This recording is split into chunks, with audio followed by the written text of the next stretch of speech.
At times you rile me up just a little bit more than most do.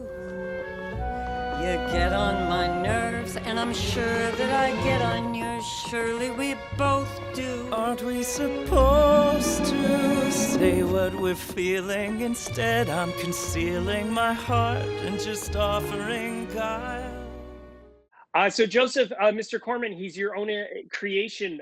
Tell us, where did he come from? Well, I actually started with sort of an exercise in gratitude. I was just writing down things that I was grateful for in my life.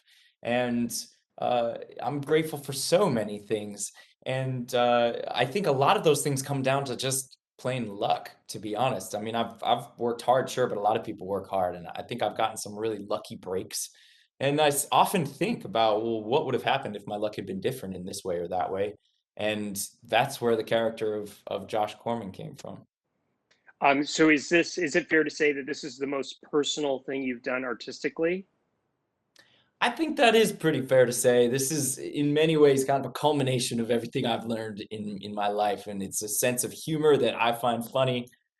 It's an aesthetic of how the thing looks that I find beautiful. I'm just hugely grateful to Apple for letting me make something that's so like kind of to my taste.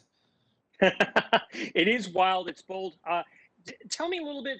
One of the episodes, Many Worlds, shows Josh and shows all these alternate paths he could have taken. Joseph, what are some of the alternate paths you think your life could have taken?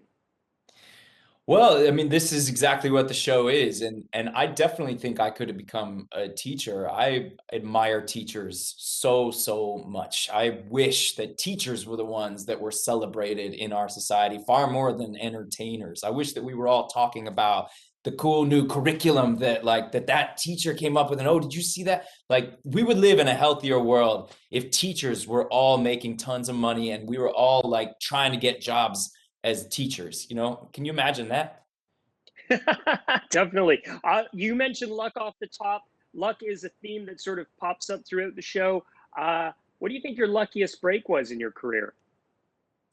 Oh, my luckiest break. It honestly, it could be this. It could be Mr. Corman. You know, I took time away from show business when I became a dad, and taking time off is, you know, ill-advised when you're working in show business. It's hard to get back into it, and I feel very lucky that even though I've had some time away, and audiences haven't seen me as much in the last number of years, that I was still able to develop this show. And Apple has been so supportive. I mean, it's really extraordinary that they've really just invested in me and let me do this thing that's so personal and in certain ways unconventional.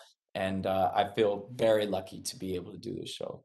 Joseph, what's your idea of a perfect ending? Something hopeful.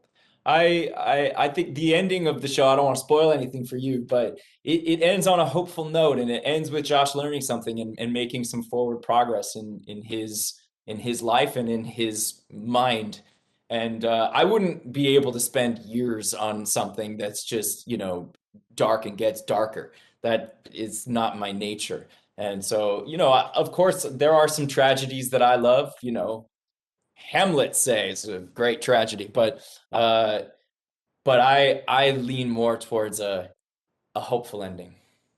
Before I let you go, Joseph, I got to ask you, you've had a really cool last decade of work on the big screen. How did that last decade inform Mr. Corman? Well, in the last decade, I've gotten to work with so many incredible filmmakers, and they are who I learned from. Not just them, I've learned from filmmakers I've worked with throughout my whole life.